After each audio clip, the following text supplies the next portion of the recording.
কেউ যদি বলেন মারা গেছে, না, উনি মারা যায়নি, ওনাকে মেরে ফেলা হয়েছে। 3টা বছরের ভেতরে আমার সাথে একদিন দেখা হয়েছিল জেলখানায়। উনি 1 নম্বরে, আমি 4 নম্বরে। বহু কথা ওই 10 মিনিটের ভেতর আমাকে শুনিয়েছিল। সব চাইতে আশ্চর্য, যেদিন ওনাকে হাসপাতালে নিয়ে আসার জন্য সই নিয়েছে, ওই দিন ওনাকে ধোঁকা দিয়ে বোকা বানিয়েছে জেলার আর সুপার, এখন যারা স্বীকার করছে। ওনাকে এইটা জানিয়েছে যে আপনি মুক্ত হয়ে যাবেন। এদেশের নির্বাহী আদেশে যিনি দায়িত্বে আছেন, ওই সময় ছিলেন, তিনি নির্বাহী আদেশ দিয়ে আপনাকে মুক্ত করে দেবে। আপনি মুক্ত বাতাসে আবার কোরআনের কথা বলতে পারবেন। এ কথা বলার পরে সই নিয়ে ওখান থেকে বের করে প্রথমে গাজীপুরে নিয়ে যায়, ওই জায়গা থেকে নিয়ে যায় মেডিকেলে। ওখানে যাবার পর গাড়ি থেকে নামার সময় যে হাসিটা দেখেছিলেন আপনারা, আমরা তো জানি না, পরের দিন শুনলাম মারা গেছে। এখন ভিডিওতে দেখতে পাচ্ছি যে হাসিটা উনি দিয়েছিলেন, ওনার বিশ্বাস ছিল আমি আবার মুক্ত জীবনে কোরআনের কথা বলতে পারবো। কিন্তু ষড়যন্ত্র করে ওপরের নির্দেশে, বিশেষ করে ডাক্তার নামে কলঙ্ক। আল্লাহর পরে মানুষ যদি কাউকে বিশ্বাস করে থাকে সেটার নাম ডাক্তার। আর এই কোলাঙ্গার ডাক্তার মোস্তফা জামান, এখন আরো 2 জন আছে, এরা ভেতরে নিয়ে ইনজেকশন পুশ করে লোকটাকে দুনিয়া থেকে শহীদ করে দিল। অনেক যদি অসুস্থ হবে, আপনি বাস্তবতায় টের পান না। কোন মানুষকে ওইভাবে অসুস্থ অবস্থায় হাসতে কোনোদিন আপনি দেখেছেন? সুতরাং উনি মারা গিয়েছে কখনো না, আমি বিশ্বাসও করি না, কোনোদিন বলিও না। উনি শাহাদতের মর্যাদা পেয়েছেন, কারণ সারা জীবন ওনার মোনাজাত ছিল আল্লাহুম্মা ইন্নী আসআলুকা শাহাদাতান ফি সাবিলিক। হে আল্লাহ, আমার সাধারণ ভাবে মরণ দিও না, মরণ দিলে তুমি শাহাদতের মরণ দিও। বহু মানুষকে হাসপাতালে আমি এই জেলখানার গেট দিয়ে বের হয়ে যেতে দেখেছি, জেলের ভেতরেই হয়তো মারা গেছে, কিন্তু নিয়ে যে প্রচার করে যে উনি মারা গেছে চিকিৎসাধীন অবস্থায়, অথচ জেলের ভেতরে মরে যায় অনেকে। এই জন্য আমার প্রতিদিনের তাহাজ্জুদের নামাজের দোয়া এইটাই ছিল, আল্লাহ তুমি আমাকে এইভাবে সাধারণ মরণ দিও না। আল্লাহুম্মা ইন্নী আসআলুকা শাহাদাতান ফি সাবিলিক ওয়াজআল মাউতি ফি বালাদি রাসূলিক। হযরত ওমর এই দোয়া করতেন। এই প্রথম টোকা আমি মাঝে মাঝেই বলেছি, আল্লাহ তুমি যদি মরণ আমাকে দাও তো শাহাদতের মরণ দিও। কোরআনের পাখির সারা জীবনের মোনাজাত ছিল এইটা, আল্লাহ তুমি আমাকে শাহাদতের মরণ দিও। এই জন্য উনি শাহাদতই পেয়েছেন। শাহাদত যারা বরণ করিয়েছে তাদের শাহাদত এখন বরণ করানো লাগবে না, এরা তো আর শাহাদত পাবে না, কারণ জালেমদের ভাগ্যে আল্লাহ শাহাদতে শব্দ দেয়নি। আল্লাহু লা ইয়াহদিল কওমাস সালিমিন। আল্লাহ পাক বলেন জালেমদেরকে আমি আল্লাহ হেদায়েত দেই না, পথ দেখাই না। সুতরাং যারা জুলুম করে মানুষের জীবন নষ্ট করে দিয়েছেন, সে শাহাদতের মরণ পেয়ে জান্নাতের পাখি হয়ে উড়ে বেড়াচ্ছে, তা আপনি কি করলেন? আপনি তো হেদায়েত থেকে চিরবঞ্চিত হয়ে গেলেন। যার ইশারায় যা করেছিলেন এখন তো সব উলটপালট হয়ে যাচ্ছে। আজকে সাবেক অবৈধ আইন মন্ত্রী আনিসুল হকের বক্তব্য, আমি যা করেছি এতদিন সব করেছি হাসিনার কথা মতো। ঠেলা সামলাইবার শুধু এ না, এদেশে যত মানুষ অত্যাচার জুলুম নির্যাতন চালিয়েছে প্রত্যেককে যদি রিমান্ডে আমার সাথে যা করেছে ওইটুকু করে, ও সব সত্য কথা বলবে। মাটির নিচে নিয়েছিল, মাটির নিচে নিয়ে চোখ বাঁধা কালো কাপড় দিয়ে, পেছনে হাত বাঁধা। পেছনে যদি এমনি হাত বাঁধে, হ্যান্ডকাপ, ওটা এমনিতে হাত কেটে যায়। পেছনে হাত দিয়ে যদি উপরের দিকে টান টান করে রাখে 11 ঘন্টা, আপনি বলেন সত্য বলেন আর মিথ্যা বলেন, যা বলবে বাবা সব ঠিক আছে। এই জন্য আমি এখন দাবি জানাই, আমার মুখ দিয়ে যারা এরকম উল্টা পাল্টা কথা, আমি তো বলি নাই একটা 11 ঘন্টা দাঁড় করানোর পরও আমি বলি নাই 10 দিন রিমান্ড আমি একটা কথাও না, আমি এগুলো করি নাই। আপনি আন্দাজে জোর করে বলাবেন। যে অবস্থায় আমাকে নিয়েছিল, আমার তো এখন মনে হচ্ছে ওই মানুষগুলোকে কাউন্টার টেররিজমে যে যার সন্তানগুলো ছিল, আলেমদেরকে যারা সবচাইতে বেশি কষ্ট দিয়েছে, এই মনিরুল, এই হারুন, আসাদুজ্জামান, আব্দুল মান্নান, আতিকুর রহমান, নাম ধরে বলছে এগুলো মানুষ নামে কলঙ্ক। মানুষ হয়ে আমাকে এত কষ্ট দিতে পারে, আমি না দেখলে বিশ্বাস করতাম না। 10টা দিন গেছে আমার 10 বছরের মতো, ঘুম তো নেই। আন্দাজে কষ্ট আপনি কেন দিলেন? নিজেরাই মাঝে মাঝে বলা করতে, হুজুর কিছু জানি না, আমরাও জানি। টিপ্পনি কাটতো, একে অন্যের সাথে হাসি তামাশা করতো। আমার নামাজ পর্যন্ত 4 ওয়াক্ত পড়তেই দেয়নি, জোহর, আসর, মাগরিব, আমি ইশারায় পড়েছি, কারণ আমি জানি না এখন দিন না রাত। এখনো পর্যন্ত জালেমদের পক্ষে যারা ছাপায় গেছেন, আমাদের কি দোষ আপনি সেটা পাচ্ছেন না। কোন দোষ যদি দেশের জালেমদের নাও থাকে, শুধুমাত্র আয়না ঘরের বিচার করলো আপনার ফাঁসি হবে। আপনি জানেন আয়না ঘর কি? ব্যারিস্টার আজমি, ব্যারিস্টার আমান আজমি, আপনি কি জবাব দেবেন তার মা বাবার কাছে, তার স্ত্রীর কাছে, তার ওই ছোট ছোট বাচ্চাদের কাছে কি জবাব দেবেন বলতে পারেন? পারবেন না। এরপরও আপনি মাইকে, এরপরও লাইভ করছেন যে আমার কি অপরাধ, আমি দেশ ত্যাগ করলাম, আমি তো এখনো খুঁজে পাই না। খুঁজে পাচ্ছেন না। কোন দোষ যদি আপনার নাও থাকে, সবচাইতে বড় দোষে আপনি আয়না ঘর বানিয়েছেন। এটার চাইতে মারাত্মক পৃথিবীতে কোন জুলুম আছে বলে আমি জানি না। একটা জীবিত মানুষকে এদিকে 1.5 হাত, এদিকে 1.5 হাত, ওর মাঝখানে পায়খানা। আমি যেখানে থাকতাম এর মাথার কাছে পায়খানা, এতটুকু জায়গায় 24 ঘন্টা। আর খাবার যা দেয় মনে হচ্ছে 2-3 দিন আগের খাবার, পচা খাবার। খেলে খান, তাও এক বাটির ভেতরে 4-5টা তরকারি দিয়ে দেয়, আবার ডাল দিয়ে দেয়, খান না খান না, আপনি মরে যান, ওদের কোনো অসুবিধা নেই। কারণ কেউ জানে না তো পৃথিবী তো আছে কিনা। এমন জায়গায় এমন ভয়ঙ্কর, এমনিতেই মানুষ হার্ট ফেল করে মরে যাবে। এই জন্য যারা টপ্ট বটন জড়িত এই জুলুমের সাথে, ওদের কোনো শাস্তি দেওয়ার দরকার নেই। শুধু এই ঘরের ভেতরে 10 দিন একটু আটকিয়ে রাখেন, এমনি মরে যাবে। আমাদের তাও সেনায় তো কোরআন ছিল, আমি কোরআন পড়তে পারতাম। ওই শয়তানদের তো কোরআন, ও এমনি টেনশনে মরে যাবে। আর এখনো টের পাচ্ছে না যে আমি কি করেছি, এত যে আমার উপর জনগণ এত খেপলো, আপনি টের পাচ্ছেন না। জালেমরা জাহান্নামে যাবে, তার 1 নাম্বার কারণ এরা আল্লাহর মামলার আসামি। এটা আমি বানালাম। সূরা শুরার 42 নাম্বার আয়াতে আল্লাহ জানিয়ে দিয়েছেন, ইন্নামাস সাবিলু আলাল্লাযিনা ইয়াজলিমুনান নাস। অবশ্যই আমি আল্লাহ মামলা দেব তাদের বিরুদ্ধে যারা মানুষ হয়ে মানুষের উপরে জুলুম করছে। সুতরাং এই 15-17 বছর যারা জুলুম করেছেন, আপনি হামজার মামলার আসামি না হলেও আপনি আল্লাহর মামলার আসামি। সাধারণ মানুষ মামলা দিয়েছে দরবেশ বাবার নামে, আনিসুল হকের নামে সাধারণ মানুষ মামলা দিয়েছে, এক গরিব মানুষ। তারপরেও ওই বাংলাদেশে হাজার হাজার লক্ষ উকিল থাকার পরেও এই লোকটার পক্ষে কোনো উকিল এখনো দাঁড়ায়নি। আর আপনি তো সাধারণ মানুষের মামলার আসামি না, আপনি সরাসরি আল্লাহর মামলার আসামি।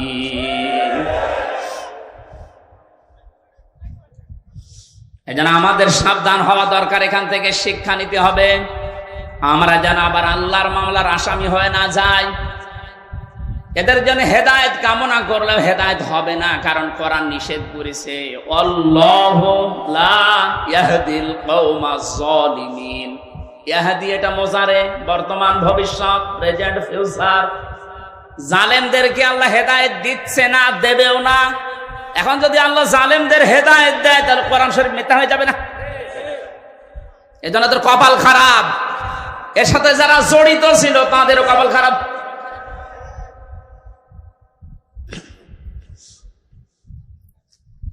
ফরিদপুরবাসী বড় ব্যথা নিয়ে কথা বলছি। এই জালেমদের জুলুমের কারণে আমার ছোট মেয়েটা আজ পর্যন্ত আমার চিনি না, আমার কাছেও আসতে চায় না, ভয় পায়। কি করেছিলাম? হ্যাঁ, কোরআন হাদিসের কথাগুলো ওপেন ভাবে বলতাম, গোপন রাখতাম না। এইটাই আমার অপরাধ। এতটুকুর জন্য আপনি 3টা বছর আমার নষ্ট করবেন আর এত কষ্ট আমার দেবেন? এটা ধরে নিয়েছে, বসিয়ে তো ছেড়ে দিলেই হয়তো এইভাবে বলতে নেই, আমি তো সংশোধন হয়ে যেতাম। ওর 8 মাস 9 মাস বয়সে আমি রেখে এসেছিলাম। 3 বছর পরে এখন ওর বয়স 4 বছর, এখনো পর্যন্ত স্বাভাবিক না, আমার কাছে আসতে চায় না। কেন আপনি কাজ করলেন? কি জবাব দেবেন বলেন তো? এই জন্যই মাওলানা মামুনুল হক এই কথাটা বারবার আমাকে শোনাতেন। জালেমদের, বেঈমানদের কোন জানাজা নেই, জানাজা মানে তাকে সাক্ষী দিয়ে আল্লাহর কাছে পৌঁছিয়ে দে যে ভালো ছিল, এ কথা বলা যাবে? এই জন্য আমরা সাবধান হচ্ছি, আপনাদেরকেও সাবধান করছি। এখনো জুলুমের পক্ষে যদি আপনি স্ট্যাটাস দিয়ে যান, জুলুমের পক্ষে ছাপায় গান, আপনিও জালেম, আপনিও চিহ্নিত। আপনি মারা গেলে আপনার জানাজা পড়া, কবরে দেওয়া জায়েজ নেই, কারণ আপনি এমনিতেও জাহান্নামে যাবেন, অমনিও জাহান্নামে যাবেন। জালেমের জন্য জান্নাত হারাম। কথা বলছেন এখন? জালেমের জন্য জান্নাত হারাম। মানে জালেম হচ্ছে আল্লাহর মামলার আসামি। এটা ছোটখাটো বিষয় না, অনেক ওজনওয়ালা কথা আল্লাহর। আমরা অনেকেই মনে করি আল্লাহ কি দেখে না। ব্যারিস্টার আরমানের এই কষ্ট কি আল্লাহ দেখে নাই? হাওয়ালা তাহসাবান্নাল্লাহা গাফিলান আম্মা ইয়ামালুজ যালিমুন ইন্নামা ইউআখিরুহুম লিয়াউমিন তাশখাসু ফীহিল আবসার। আল্লাহ পাক বলেন, হে নবী, আপনি কি মনে করেন যে জালেমদের সম্পর্কে আমি কোনো খোঁজ রাখি না? আমি সবচাইতে বেশি খবর রাখি জালেমদের ব্যাপারে। ওদেরকে আমি ছাড় দিয়েছি ওই দিন পর্যন্ত যেদিন চক্ষু উল্টিয়ে যাবে। আজ ঠিক তাই হচ্ছে। জালেমদের সাথে দেশের মানুষেরা এমন আচরণ করেছে, অনেকেই চোখ উল্টিয়ে আটকে উঠছে। হলো কি? বিশেষ করে ঝিনাইদহ কিরণ চেয়ারম্যান, ওরে পিটিয়ে মেরে জালেমকে গাছের সাথে না ওই পিলারের সাথে টাঙিয়ে মরার পর পিটিয়েছে। দুনিয়া আটকে উঠেছে। হচ্ছে কি? আবু সাইদকে যে লোকটা সজ্ঞানে স্বেচ্ছায় গুলি করে হত্যা করেছিল, তার এই জনগণ পিটিয়ে ন্যাংটা করে টাঙিয়ে রেখেছে, তাও উল্টো করে। ইন্নামা ইউআখিরুহুম লিয়াউমিন তাশখাসু ফীহিল আবসার। আমার তো মনে হচ্ছে কোরআনের এই আয়াত এখন খাপের খাপ, মমতাজের বাপ সব মিলে যাচ্ছে। জালেমদেরকে আমি আর একটা স্মরণ করাচ্ছি। এখনো যারা জালেমদের পক্ষে কথা বলেন, যা জালেমদের পক্ষে যারা আছেন, তারা সাবধান হন। কোন জালেম যদি টার্গেট নাই কোন জায়গায় পৌঁছাতে, আমার আল্লাহ বলেন ওকে আমি ছাড় দিতে দিতে এমন জায়গায় পৌঁছাই, ওই সফলতা পাওয়ার আগেই ওর তার আমি কেটে দেই। এটা তাফসীরে তাবারীর ভেতরে আছে, যদিও দুর্বল, তার জন্য শিক্ষার জন্য আমি বলছি। হযরতে হুদ আলাইহিস সালাম দাওয়াতি কাজ করছিলেন, সবচেয়ে বেশি বাধা তাকে দিয়েছিল ওই জামানায় যে লোকটার নাম আমরা শুনি জান্নাত বানিয়েছিল, সাদ্দাত। যখন হযরতে হুদ আলাইহিস সালাম দাওয়াত নিয়ে গেলেন, যে জান্নাতের কথা জাহান্নামের কথা তাকে শোনালেন, আল্লাহর নাফরমান বান্দা ডাক দিয়ে বলে, তুমি আল্লাহর নবী দাবি করো, তোমার আল্লাহর জান্নাত আমার লাগবে না, আমি নিজে জান্নাত বানাবো, তুমি শুধু জান্নাতের আইটেম গুলো বলো যে কি কি পাওয়া যাবে। হযরত হুদ নবীর কাছে সব শুনলেন, যে স্বর্ণের ইট হবে, রূপার ইট হবে, বিশাল সাম্রাজ্যটা, যেখানে যত স্বর্ণ পাওয়া যায়, রূপা পাওয়া যায়, সবগুলো পেয়াদাদেরকে দিয়ে জোগাড় করেছে এক জায়গায়। 22,000 শ্রমিক কাজে লাগিয়েছে। 20 বছর ধরে ধরে জান্নাত মনের মতো করে বানাচ্ছে। হযরত হুদ আলাইহিস সালাম যা যা বলেছিলেন একেবারে ওইভাবে হুবহু বানানোর চেষ্টায় আছে।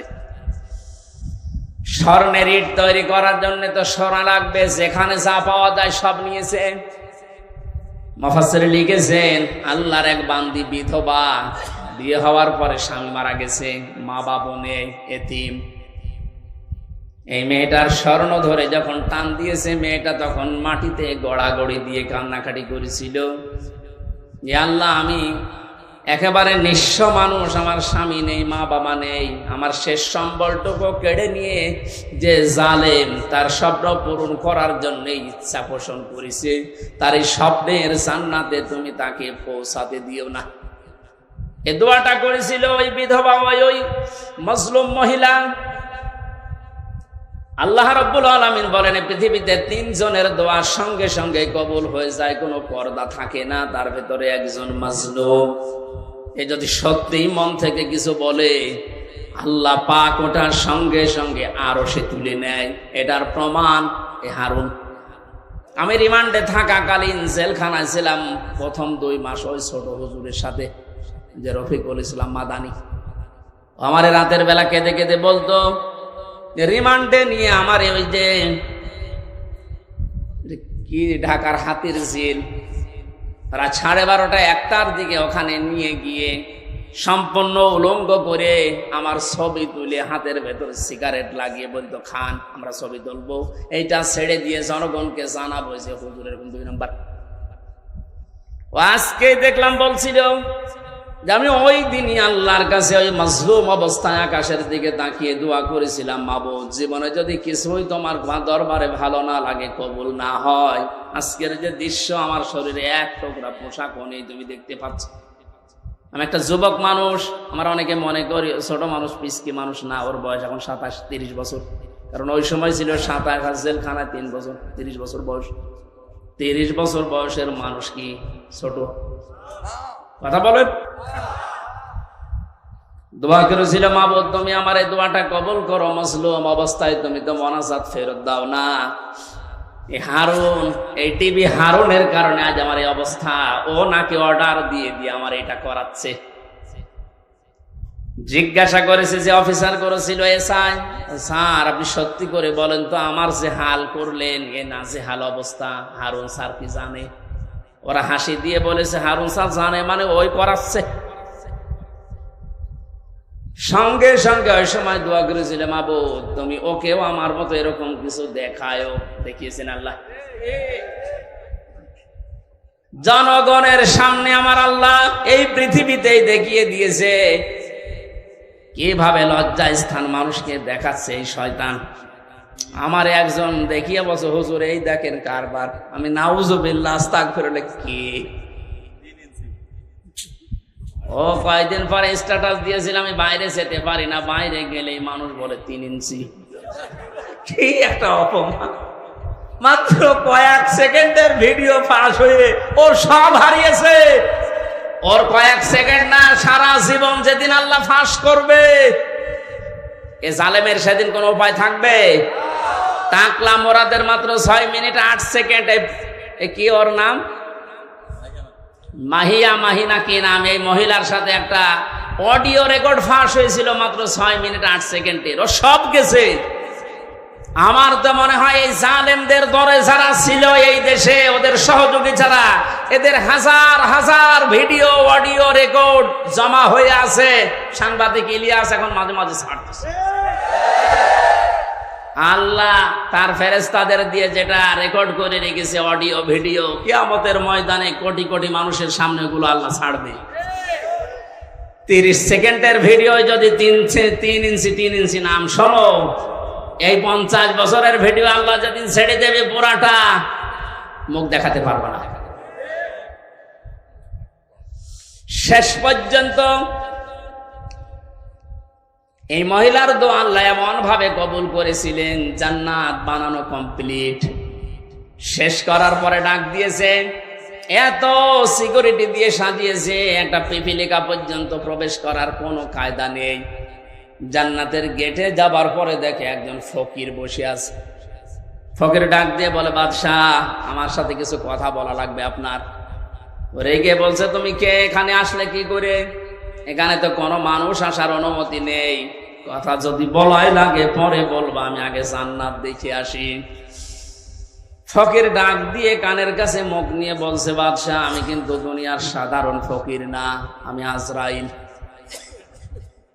মাথাটা একটু কাত করো ঘোড়া থেকে, আমি কথাটা বলে চলে যাব। কানের কাছে মুখ নিয়ে বলছে, আমি এসেছি তোমার জান কবজ করার জন্য, রেডি হও। ওই সময় বলেছিল, ফেরেশতা একটু সময় দাও, আমি শুধু জান্নাতটা ঘুরি, এখানে আসার পরে আমার জানটা নিয়ে নিও। ফেরেশতা ওই সময় বলেছে, কখনোই না। ইদা জাআ আজালুহুম লা ইস্তাখিরুনা সাআতাও ওয়া লা ইস্তাকদিমুন। আল্লাহ পাক বলেন, এই পৃথিবীতে যখন যার সময় এসে যাবে, 1 সেকেন্ড আগেও তার মরণ হবে না, 1 সেকেন্ড পরেও মরণ হবে না। নির্ধারিত সময় লোকটাকে আল্লাহ বিদায় দিয়ে দেবে। এরপরেও ঘোড়ার পা থেকে জান্নাত পর্যন্ত পৌঁছাতে ও সর্বাত্মক চেষ্টা চালিয়েছিল। আল্লাহর ফেরেশতা ঘোড়া থেকে পা জান্নাতের যে বানানো জান্নাত ওর চৌকাঠ পর্যন্ত স্পর্শ করার আগেই জান কবজ করে ফেলেছে। মুফাসসিরে আয়াতে আর তাফসীর করতে গিয়ে তিনি কয়েকটা কারণ দিয়েছেন কেন জান্নাতে প্রবেশ করতে পারলো না ওর বানানো। 1 নম্বরে আমি প্রায় এখানে 26টা কারণ পড়েছিলাম, সবগুলো আমার মনেও নেই, কয়েকটা বলছি। প্রথম নাম্বারে কারণ হচ্ছে ওই যে মজলুম মহিলা, যার শেষ সম্বলটুকু কেড়ে জালেম তার স্বপ্ন পূরণ করার জন্য চেষ্টা করেছিল, ওই মহিলার দোয়া আল্লাহ কবুল করে নিয়েছিলেন। রব্বুল আলামিন আমার শেষ সম্বলটুকু যে কেড়ে নিল, ওই জালেম যেন তার বানানো স্বপ্নে প্রবেশ করতে না পারে। আজও হাজার হাজার আবু সাইদ, মুগ্ধ, আবু রায়হান সহ কত মানুষের মার বাবা রাতের বেলা চোখের পানি ছেড়ে দিয়ে দোয়া করেছে, আল্লাহ আমার বুকটা যে খালি করে দিল, তাকে তুমি জমিনে জায়গা দিও না। নবীজির কথা 100 ভাগ সত্য কিনা বলেন তো? উনি যে বলেছিলেন মজলুমের দোয়া আল্লাহ ফেরত দেয় না, আবু সাইদের মায়ের দোয়া আল্লাহ ফেরত দিয়েছে। বাংলার জমিনে আল্লাহ জায়গা দেয়নি, 1 ইঞ্চি জায়গা তার জন্য এখন আর বৈধ না। যত মামলা এখন শুরু হয়েছে, এভাবে যদি চলতে থাকে 8-10 দিন, আশ্রয় যেখানে নিয়েছে, যারা সুশীল সমাজ আছে দাবি করছে, ওরা বলছে ওই দেশেও তারে আর জায়গা দেবে না, ওখান থেকেও বিদায় দিতে বাধ্য হবে।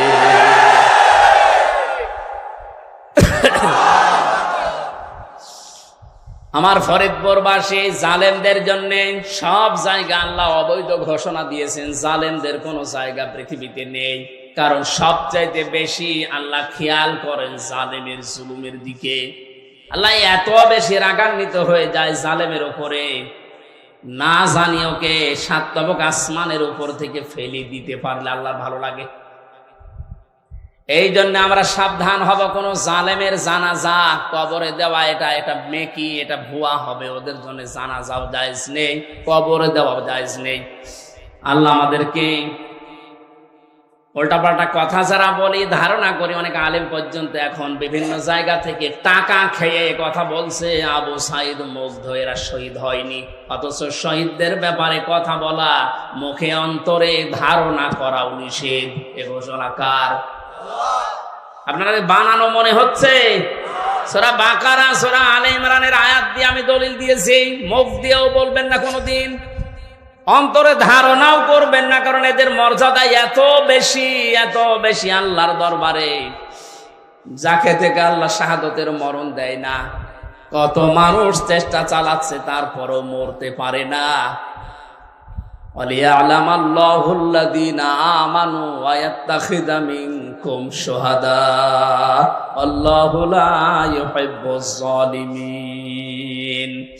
সূরা আলে ইমরানের 140 নম্বর আয়াতের শেষের দিকে আছে, আল্লাহ রাব্বুল আলামিন বলেন, আমি যার জীবন যৌবন পছন্দ করি, ভালোবাসি, এই মানুষকে আমি আল্লাহ শাহাদতের মরণ দিয়ে ধন্য করি। জোরে বলেন সুবহানাল্লাহ। শহীদ আবু সাঈদ সাধারণ মনে হচ্ছে না, ওই ইসলামী আন্দোলনের একজন কর্মী ছিল। তাই একনিষ্ঠ কর্মী ছিল। এখন খোঁজ খবর নিয়ে যেটা দেখা যাচ্ছে, তার মানে জীবনে এমন এমন কাজে আঞ্জাম দিয়েছে, রাতের বেলা তার তাহাজ্জুদের নামাজ, চোখের পানি আল্লাহর দরবারে মনে হয় মঞ্জুর হয়েছে। তার সাধারণ ভাবে মরণ দেয়নি, আল্লাহ শাহাদতের মরণ জালেমের সামনে আল্লাহ দিয়েছেন।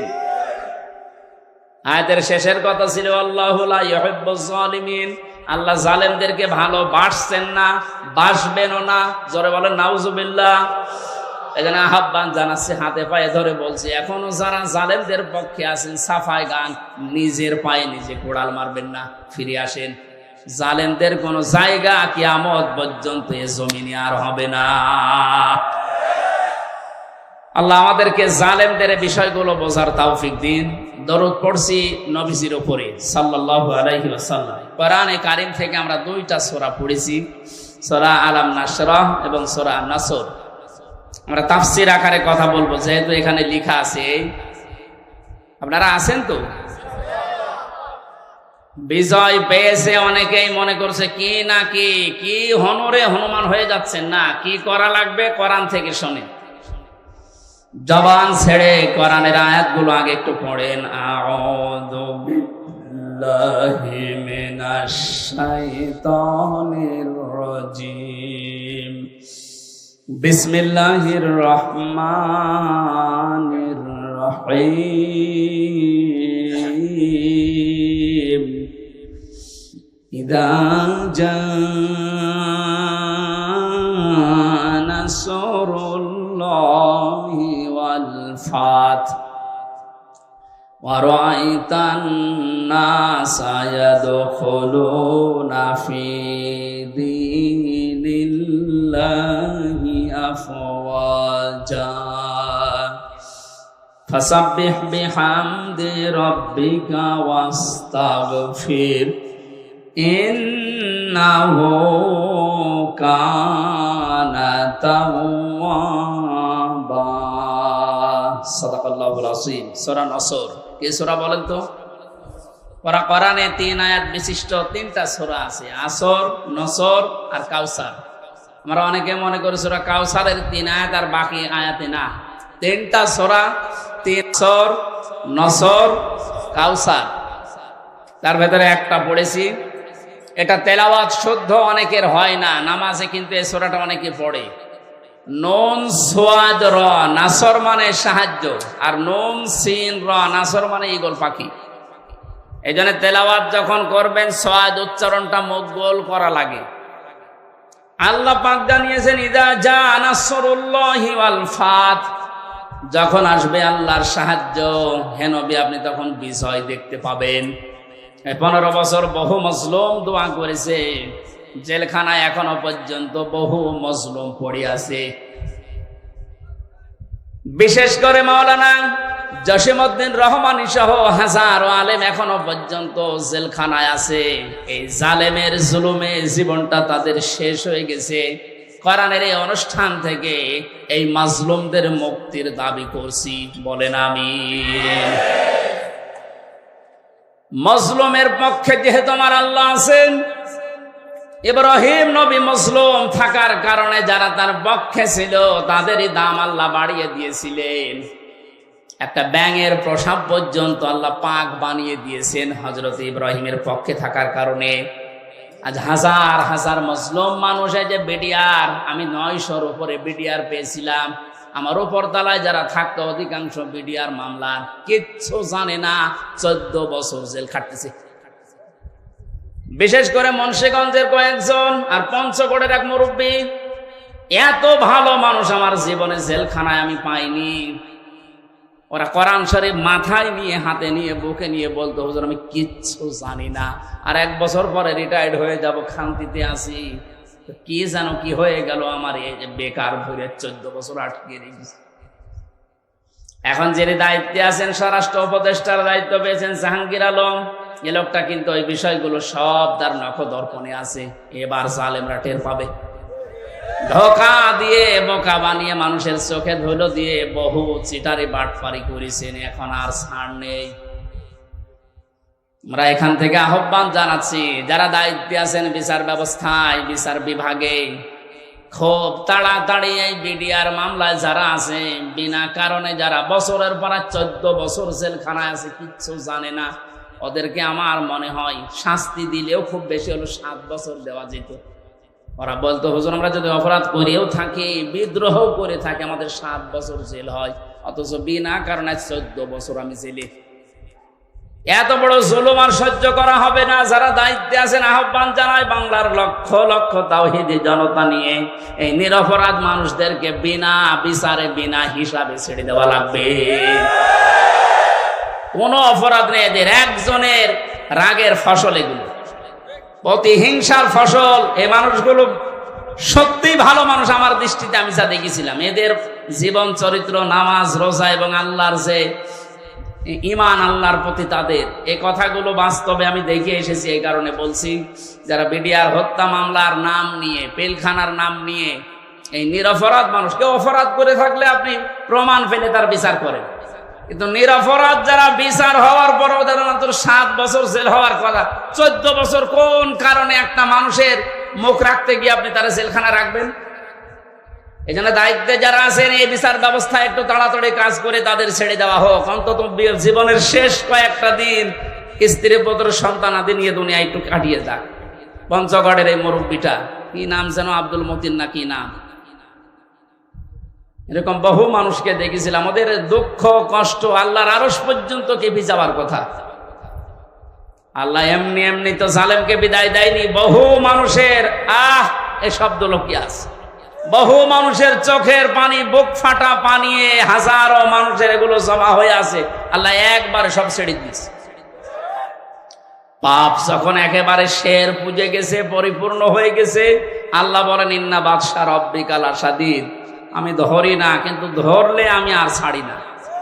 আল্লাহ যখন ধরেছে আর কিন্তু ছাড় নেই, কারণ এখন আল্লাহর সাহায্য এসে গেছে, বিজয় আমরা এখন দেখতে পাচ্ছি। আয়াতের পরবর্তী আয়াতটা এখন আমরা দেখতে চাই।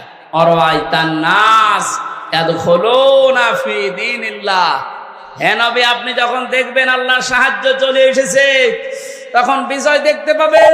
দলে দলে মানুষ ইসলামে প্রবেশ করছে। আজ আমাদের এই দেশে কিন্তু এই দৃশ্য আমরা এখন অলরেডি দেখতে পাচ্ছি। দলমত এখন আর নেই, সবাই এখন দলে দলে পালে পালে ইসলামে প্রবেশ করছে, বিশেষ করে ইসলামী আন্দোলনে। এই যে শব্দটা কি ছিল, ফি দীনিল্লাহ, দিন কার? আল্লাহর দিনের ভেতরে। দিন কার? দিন আমাদের। কথা বলেন, দিন মুহাম্মদুর রাসূলুল্লাহর। কার দিন? আমরা কি না, আমরা দিনের খাদেম, আমরা দিনের মালিক না, আমরা দিনের কি খাদেম, কামলা, জন, মনীষ, লেবার যাই বলেন, আমরা কেউ দিনের মালিক না। সুতরাং দিনের ভেতরে যারা প্রবেশ করছেন তাদেরকে ওয়েলকাম জানাচ্ছি, কারণ দিনের মালিক কে বলেন তো? আমরা কি খাদেম, বলেন কি কামলা, খাদেম, লেবার। আমি এই যে আজকের মাহফিলের যিনি আমার ডান পাশে আছে, অধ্যাপক নজরুল ইসলামের বাবা, উনি যদি বলে এই জমিনটা আমার মতো 10 জন মানুষকে বলছে আপনারা ধান লাগান, বিকাল 5টায় আপনাদের বেতন দিয়ে দেব। বিকাল 5টা পর্যন্ত আমরা ধান লাগাচ্ছি, আর 10 মিনিট বাকি আছে। কয় মিনিট? হ্যাঁ 10 মিনিট পরে বিকালে আমাদের বেতন দিয়ে দেবে। হঠাৎ 10 মিনিট আগেই দেখি 8-10 জন মস্তান এসেছে মোটরসাইকেল নিয়ে, আর সবার হাতে সোনার ছেলেদের এখন যা বের হচ্ছে ওইটা। বিভিন্ন বিশ্ববিদ্যালয়, কলেজ এবং বিভিন্ন জায়গা থেকে সোনার ছেলেরা যা ব্যবহার করতো, এটা এখন বের হচ্ছে না। দিনাজপুরের হাসে দানিশ কলেজ থেকে কয়েকদিন আগে পেয়েছে, আজকে পেয়েছে ইসলামী বিশ্ববিদ্যালয় কুষ্টিয়া থেকে। সোনার ছেলেরা কলম ব্যবহার করতো 1.5 হাত। এইরকম কলম নিয়ে 8-10 জন মস্তান মোটর সাইকেলে এসে বলছে, এই ধান আর লাগানো যাবে না, ধান এখন আমরা তুলে ফেলবো। এখন জমির মালিক তো উনি নেই, আমরা 8-10 জন যারা ধান লাগিয়েছি কামলা খাদেম, আমরা যদি বলি ভাই আপনারা ধান তুলবেন তোলেন, কিন্তু আর 10 মিনিট পরে তুলি, কারণ আমরা বেতন নিয়ে নেই। 10 মিনিট না হলে উনি বেতন দেবে না, কারণ জমিনও আমাদের না, ধানও আমাদের না। আপনারা তুলে ফেলবেন, আমরা সহ দরকার হয় তুলবো, কিন্তু 10 মিনিট পর। কথা বলেন এখন, এই 10 মিনিটের আগে যদি আপনারা মাস্তানি করেন, তর্কাতর্কি হবে, কথা কাটাকাটি হবে, রক্তপাত হতে পারে, এমনকি যদি মেরে ফেলা লাগে মেরেও ফেলবো, কারণ আমার বেতন দরকার। এই কথার সাথে আপনারা একমত আছেন না? সহজ ভাবে যেভাবে বুঝলেন যে হ্যাঁ এটা ঠিক, আমার বেতন লাগবে, বিকাল 5টা মানে জীবনের শেষ দিন। কথা বলো না কেন? এ জমিন কার? দিন কার? আমরা কি?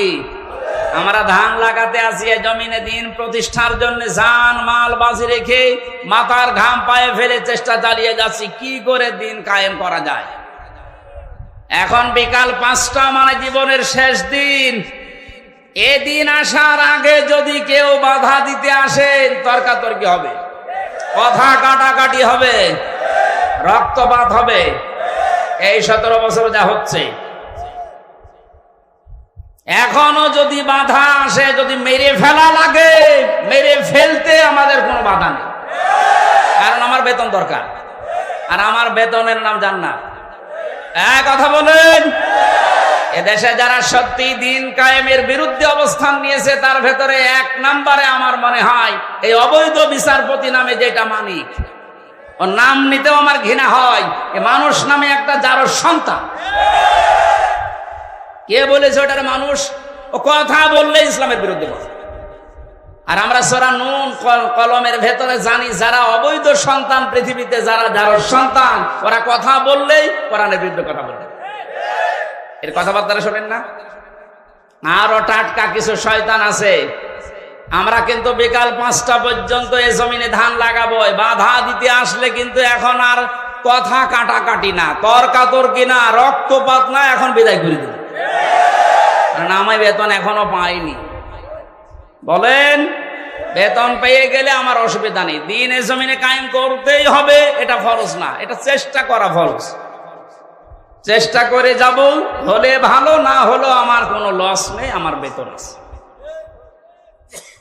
এখন এতক্ষণ তো কামলাদের কথা বললাম, লেবারের কথা। যিনি মালিক বসে আছে, উনি যদি এসে দেখে যা সব ধান তুলে ফেললো, উনি কিছু বলছে না, তার মানে উনি দুর্বল। এই কারণে মনে মনে চিন্তা করবেন, যিনি হয়তো এখন কিছু বলছে না, পেছনে ওনার কোন উদ্দেশ্য আছে। যেই দিন ধরবে গোপনে, বাপ বলার সময় দেবে না। এ জমিনে আজ 53 বছর চেষ্টা চালিয়েছে অনেকে, আল্লাহর খাদেমেরা, আল্লাহর গোলামেরা, কিন্তু পারছে না। আল্লাহর সৃষ্টির ভেতরে যারা অবৈধ সৃষ্টি, তারা চেষ্টা চালিয়ে চালিয়ে নস্যাৎ করে দিচ্ছে বারবার। আমার কুষ্টিয়ার এক গাদ্দার আছে, ওর নাম নিতে আমি ঘৃণা করে, যেন ওর নাম নেই। কথা বললে দেখবেন ইসলামী আন্দোলনের বিরুদ্ধে কথা বলে, কথা বললে একামতে দিনের যারা দায়িত্বে আছে এদের বিরুদ্ধে কথা বলে, কোনো কথা নেই। অথচ ও যদি আমার সাথেও ভোটে দাঁড়ায়, মনে হয় 10 বার ফেল করে। খয়রাতি নৌকা নিয়ে পাশ করেছিল কয়েকবার, ধরাকে সরা জ্ঞান করে, এখন ইন্দোরের গর্ত খুঁজে পাচ্ছে না। আমার মনে হয় যে অবস্থা কুষ্টিয়ার, ওরে যদি জনগণ পায়, কুকুরের মতো পিটিয়ে মেরে ফেলে।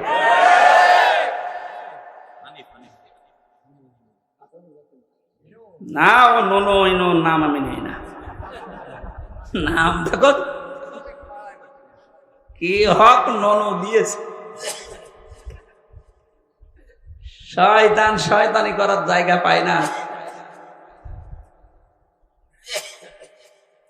আর একজন বরিশালের আছে, এবার আর একটা শয়তান, কি মনন না কি নাম জানি, মনন না মেনন।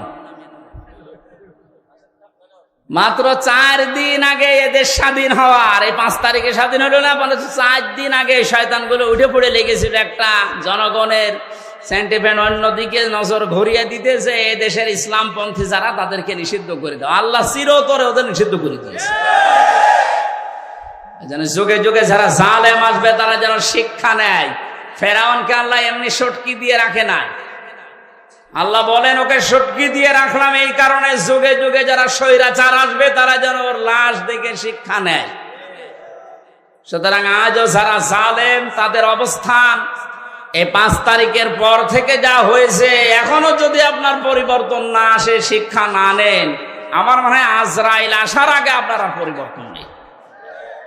সুতরাং আমাদের মালিক যিনি, উনি তো জমির মালিক ছিলেন। আমাদের এই জমিনের মালিক কে বলেন তো? উনি এখনো আছে না নেই? আমরা তো কামলাদেরই এই অবস্থা, খাদেমদের এই অবস্থা। যিনি মালিক আছে উনি কিন্তু দেখছে যে 53 বছরে আমার জমিনে দিন কায়েম হতে দিল না কারা। হয়তো উনি সরাসরি কিছু বলছে না, গোপনে যেদিন ধরবে না বাপ বলারও সময় পাবেন না। দাড়ি কেটে পালাতে গিয়ে পালাতে পারে না। এতে কত বড় শয়তান! আমি তো মাঝে মাঝে ওর দিকে এখন তাকিয়ে বলছি, আল্লাহ এই শয়তান আমি তো দেখিনি। যদি দেখতাম এই নমরের দিকে মনে হচ্ছে শয়তান, যদি দেখতাম এরকম হতো। নাম নিয়েছে আবার দরবেশ বাবা।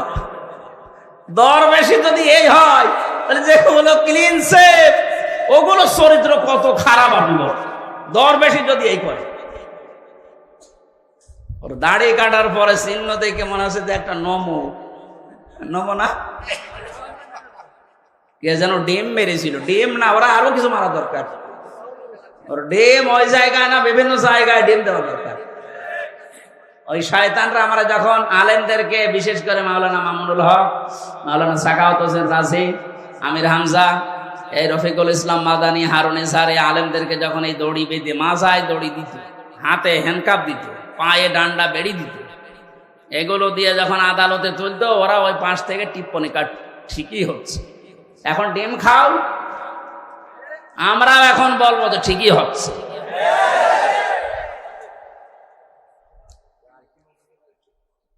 সুতরাং দিনের ভেতরে যেভাবে দলে দলে পালে পালে আজ মানুষ প্রবেশ করতে আরম্ভ করেছে, ইসলামী আন্দোলন এবং একামতি আন্দোলনের এই কর্মীদের ব্যবহারের কারণে আল্লাহ যেন এটা অব্যাহত রাখেন। আর আইতান নাস, হেনবে আপনি দেখতে পাবেন ইয়াদখুলুনা ফি দীনিল্লাহ, মানুষ প্রবেশ করছে। ইয়াদখুলুনা এটা মুসারে, বর্তমান ভবিষ্যৎ, প্রেজেন্ট ফিউচার। এখন প্রবেশ করবে, দলে দলে সামনেও প্রবেশ করবে ইনশাআল্লাহ। এটা যদি প্রবেশ করে করে এই 20% এখন আছে ইসলামী সেন্টিমেন্টের মানুষ, এই 5 তারিখ থেকে আজকের এই দিন পর্যন্ত 35% অলরেডি হয়ে গেছে। যেদিন 51% হয়ে যাবে সেই দিন এই দেশে ইসলাম কায়েম, কেউ ঠেকাতে পারবে না। এইটা শোনার পরে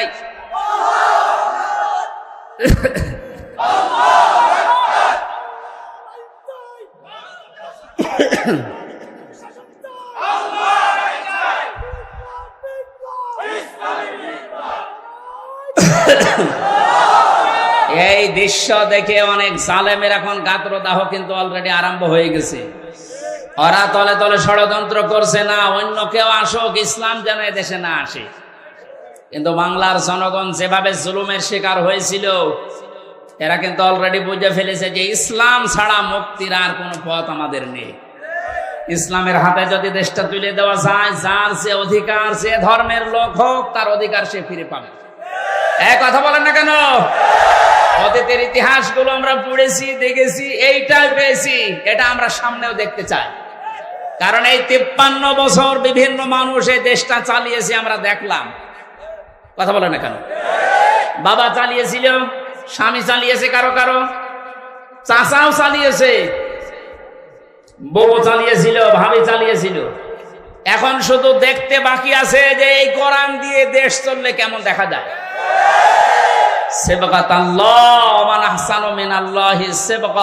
আল্লাহ বলেন আমি আল্লাহর চাইতে সুন্দর রং পৃথিবীতে কারো নেই। সুতরাং এই রং দিয়ে যদি দেশটা ইউনিয়ন পরিষদ থেকে সংসদ পর্যন্ত চলে, এটা একটা মিনি জান্নাত হয়ে যাবে। মুসাফির অবস্থায় আছি, মাজলুম অবস্থায় এখনো আছি, এখনো মজলুম নেই, কারণ এই জেলা আমার জন্য নিষিদ্ধ ছিল, আল্লাহ ওপেন করে দিয়েছে।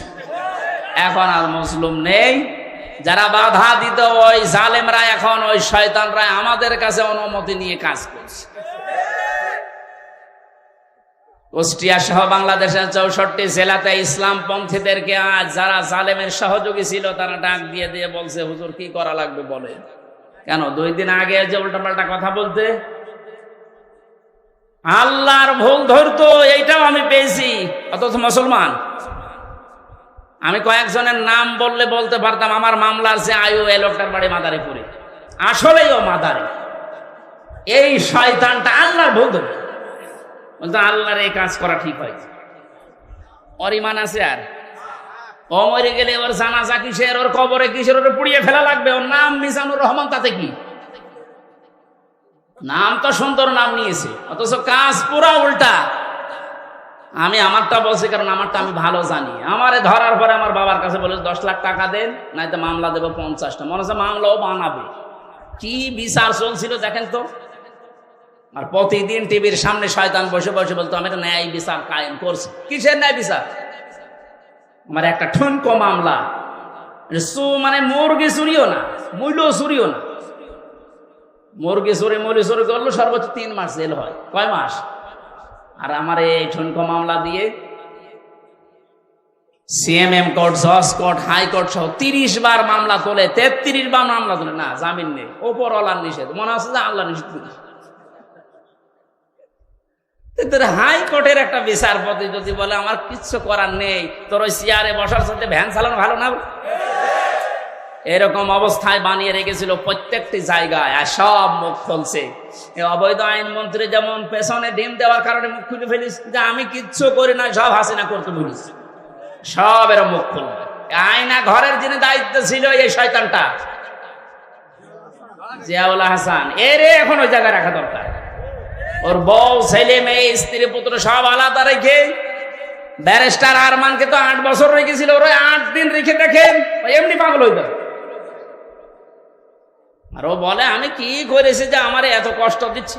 কি করেছো তুমি টের পাচ্ছ না? তুমি শুধু ফরিদপুরের এই 4 রাস্তার মোড়ে আসো, কি করেছো তোমার দেখাচ্ছে।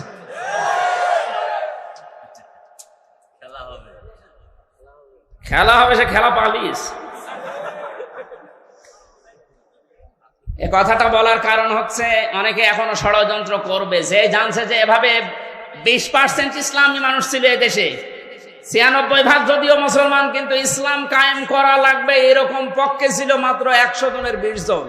এই 5 তারিখ থেকে আজকের এই দিন পর্যন্ত জরিপ বেরিয়েছে 35 জন হয়ে গেছে। যদি আর একটু এভাবে যেতে যেতে 51 হয়ে যায়, এদেশে ইসলাম কায়েম ঠেকাবে কার বাবার শক্তি আছে বল? এখন জালেমরা এই কথা, এই দৃশ্য দেখে বসে থাকবে? ওরাও চেষ্টা চালাচ্ছে, চেষ্টা চালিয়েও ব্যর্থ হচ্ছে বারবার। এখন আবার হিন্দুদের লাগিয়েছে। পারবে না, কোনো চেষ্টা সফল হবে না। কারণ এ দেশের বিজয় আল্লাহ, শুধু ছাত্রদের নাম বলছি, শুধু ছাত্রদের না, হাজার হাজার মজলুমের চোখের পানি এই বিদায়ের পেছনে লুকিয়ে আছে। আল্লাহ তুমি যেহেতু ঘোষণায় দিয়েছো যে ফিদিনিল্লাহি আফওয়াজা, দলে দলে মানুষ প্রবেশ করবে, তোমার সাহায্য যখন এসেছে, বিজয় যখন আমরা দেখতেই পেলাম, অন্তত দলে দলে তোমার বান্দাদেরকে ইসলামে তুমি প্রবেশ করাও। ফাসাব্বিহ বিহামদি রাব্বিকা ওয়াস্তাগফির। আল্লাহ বলেন এখন তোমাদের কাজ কি হবে? যখন দেখবে যে দলে দলে মানুষ প্রবেশ করছে, তখন কাজ হবে আল্লাহর হামদ করা, প্রশংসা করা। হামদ কি? আজ এই হামদ শব্দটা নিয়ে ভেজাল আছে। বাংলাদেশ, ভারত, পাকিস্তানের বিভিন্ন জায়গায় আল্লাহর হামদের নামে যত রকমের শিরিক বেদাত হচ্ছে, এর নাম হামদ না। জিকির একটা প্রশংসা না? হামদ না? এই হামদকে নিয়ে আজ হাজারো মানুষ শিরিক বেদাতের ভেতরে লিপ্ত হয়ে গেছে। এ জেলাতেও আছে। সুতরাং আপনাদেরকে আমরা আহ্বান জানাবো, আল্লাহর হামদ যেভাবে করা লাগে প্রশংসা, ঠিক ওইভাবে করেন। আল্লাহর আইন প্রশংসা করা, এটা আল্লাহর সবচাইতে বড় হামদ। কথা বলুন। এর ভেতরে 500 আইন আছে। কয়টা? এটা যদি এদেশে প্রতিষ্ঠিত হয়ে যায়, আল্লাহর হামদ তখন কার্যকর হবে। আস্তাগফির, ইস্তেগফার করা লাগবে। ইস্তেগফার আর তাওবা এক জিনিস নয়। কেউ যদি সব সময় শুধু আস্তাগফিরুল্লাহ আস্তাগফিরুল্লাহ আস্তাগফিরুল্লাহ পড়তে পারে, তাহলে তার টেনশন আল্লাহ নিজের থেকে দূর করে দেয়। এই আমলটা আমি সহ যারা এসেছি জারি রাখবো। সব সময় যেখানে থাকবেন সব সময় আস্তাগফিরুল্লাহ মনে মনে জোরে জোরে পড়ে। আর তাওবা এটা আলাদা জিনিস। তাওবা যদি সত্যি কেউ করে, ওর পেছনের অপরাধ আল্লাহ শুধু মাফ করে না, পুরা জায়গাটা আল্লাহ ফাঁকা করে দিয়ে নেকি দিয়ে ভরাট করে দেয়। এই জন্য ইন্নাহু কানা তাওয়াবা, অবশ্যই আল্লাহ তাওবা কবুলকারী। আমরা এই বিজয় পেয়ে, এই সাহায্য পেয়ে আমরা যেন উচ্ছৃঙ্খল হয়ে না যাই। আমাদের বাংলাদেশ জামাত ইসলামী কেন্দ্রীয় আমির যিনি আছেন ডাক্তার শফিকুর রহমান, ওনার পক্ষ থেকে আহ্বান জানিয়েছে 5ই আগস্ট স্বাধীনতা আন্দোলনে যেসব ছাত্র জনতা এবং ভাইয়েরা বোনেরা শহীদ হয়েছেন, তারা এখনো হাজার হাজার অসুস্থ হয়ে পড়ে আছে। কুষ্টিয়ায় 5 তারিখে 14 জন শহীদ হয়েছে, প্রায় 100-র উপরে আহত হয়ে হাসপাতালে, কারো লজ্জার স্থান নেই। আমি গিয়েছিলাম হাসপাতালে দেখার জন্য, একজন আমাকে তার মা বলছে আমার ছেলের লজ্জার স্থান উঠে চলে গেছে। এই জায়গায় গুলি ঠেকিয়ে মেরেছে, এই গোপালগঞ্জে বাড়ি, সাহেব আলী নাম দারোগা। এই জায়গায় ঠেকিয়ে বাচ্চাদেরকে মাথায় ঠেকিয়ে মেরেছে, একেবারে সরাসরি সাক্ষী আছে। এখন কুষ্টিয়ায় ঢুকতে পারে না, ওরা যদি পায় কুষ্টিয়াবাসী পিটিয়ে মেরে ফেলবে। একটা লোককে দেখতে গেলাম হাসপাতালে, সে বলছে আমার সামনে সাহেব আলী দারোগা আমার ছেলেকে একেবারে এই জায়গায় ঠেকিয়ে দিয়েছে, মারা গেছে। একটাই ছেলে ছিল, তার মা মারা গেছে এমনিতে আগে। লোকটা পাগলের মতো হয়ে গেছে। আমার যতটুকু সমর্থ ছিল শহীদদের বাড়িতে বাড়িতে গিয়ে এবং হাসপাতালে 2 মাস চলার মতো যা লাগে আমি দিয়েছি। এখন আরো যারা বিত্তবান আছে তাদের উচিত, কারণ তাদের জন্য আজ আমরা স্বাধীন হলাম, মুক্তভাবে নিজের মত প্রকাশ করতে পারছি, স্বাধীনভাবে বুক ফুলিয়ে কথা বলতে পারছি, ঘুরে বেড়াতে পারছি। এটা স্বাধীনতা না? কি অবস্থায় ছিলাম বলেন তো আপনি? বাংলাদেশে আমার বাড়ি এই পাশের জেলায়, অথচ এই জেলা আমার ঢোকা নিষেধ। বিয়ে খেতে এসেছিলাম, তারপরও আসতে দেয়। সুতরাং যারা শহীদ হয়েছেন তাদের জন্য আমির জামাত ডাক্তার শফিকুর রহমান আহ্বান জানিয়েছে যে যেখান থেকে পারেন অন্তত 1টা টাকা হলেও এই শহীদদের সুস্থতার জন্য। ওনারা বহু টাকা পয়সা বিভিন্ন জায়গায় দিয়ে আসতেছে, ওনাদের কয় টাকা আছে? টাকা পয়সা যারা মেরেছিলে দরবেশ বাবা, এর টাকা এখন এই শহীদদের দেওয়া দরকার, এর টাকায় অসুস্থ মানুষদেরকে দেওয়া দরকার। 24,000 কোটি না কত টাকা যেন বাইরে পাচার করেছে, এক ব্যাংকে শুধু এত টাকা আছে দরবেশের। কিসের দরবেশ? এই জন্য বহু টাকা এখনো বাইরে যাদের পাচার করা আছে এই দেশে আছে, সব টাকাগুলো রাষ্ট্রে জমা দেওয়া দরকার। সব নিয়ে এসে রাষ্ট্রের উন্নয়নের কাজে লাগান, কোনো অসুবিধা নেই, দেশ দিন দিন উঠে যাবে। ওনার আহ্বান আপনাদের জানিয়ে দিলাম, যতটুকু সমর্থ আছে কেউ যাবেন না, যারা যাচ্ছে এনাদের কাছে দেন, এটা পৌঁছিয়ে দেওয়া হবে। ওনারা তো বিভিন্ন জেলায় এখন যাচ্ছে প্রত্যেক দিন। শহীদ আবু সাইদের বাড়িতে আমির জামাত 6 লক্ষ টাকা দিয়ে তার বাড়ি পর্যন্ত বানিয়ে দিয়েছে। মুগ্ধর বাড়িতে গিয়েছে, আবু রায়হানের বাড়ি ঠাকুরগাঁও, তার বাড়িতে গিয়েছে। এক মহিলা হিন্দু মারা গেছে বোনটা, তার বাড়িতে গিয়েছে। প্রত্যেকের বাড়িতে যাচ্ছে। আমি গরিব মানুষ, আমি যতটুকু পেরেছিলাম 3 বছরে জেলে আমার একদম শেষ করে দিয়েছে। আমি এখন পঙ্গু অবস্থায় আছি, এরপরও আমার যতটুকু সমর্থ আমি চেষ্টা চালাচ্ছি এবং চালাবো। আপনারা এই যারা যাচ্ছে একেবারে কিছু না পারলেও 5টা টাকা দেবে। এই রনসুল ভাই একটু ভেতরে কয়েকজন পাঠান তো, ছাত্ররা কই? কেউ যাবেন না, এটা একটা ইবাদত। মজলুমের পক্ষে দাঁড়ানো এটা একটা ইবাদত। আর ওই যে সামনে আমার গাড়ি আছে, আপনারা এই মাসখানেক আগে স্বাধীন হওয়ার আগে এসেছিলাম একটা বই নিয়ে, জেলখানায় লেখা বইটা অনেককে আপনারা উপহার দিয়েছেন, স্ত্রীকে, মেয়েকে, বউকে। আজকেও নিয়ে যাবেন, আজকে কয়েকটা আছে যে ওদেরকে পড়াবেন, পারিবারিক জীবনে শান্তি আসবে আশা করছি, কারণ এটা পারিবারিক জীবন নিয়ে লেখা। যারা যাচ্ছে আপনারা বের করে রাখেন, খুব তাড়াতাড়ি করেন। আগামীতে এই ফরিদপুরে যেখানে যেখানে অনুষ্ঠান হবে আমরা তাফসীর আকারে কথা বলবো। বিশেষ করে ডাক্তার শাহিন জর্দার ভাইয়ের একটা মাহফিল আছে কোমরপুর, ফরিদপুর কোমরপুরের ওখানে নেব একটা। এরপরে নূর ফাউন্ডেশন নামে একটা জায়গা আছে ফরিদপুর শহরে, ওখানে এই যে শহীদ আব্দুল কাদের মোল্লা, ওনার গ্রামের বাড়ি এই যে সদরপুরের কোথায় যেন, ওই গ্রামে যাবো এই 7 তারিখের সামনে। মোনাজাত করবো আমরা। বসেন, যারা যাচ্ছে ওদের কাছে টাকা অবশ্যই দেবেন আপনি, যদি না থাকে পাশের কাছ থেকে অন্তত 10 টাকা হলে ভাগ করে দিন। সুবহানাল্লাহ, আলহামদুলিল্লাহ। সাবস্ক্রাইব ইউটিউব চ্যানেল সাবস্ক্রাইব করুন।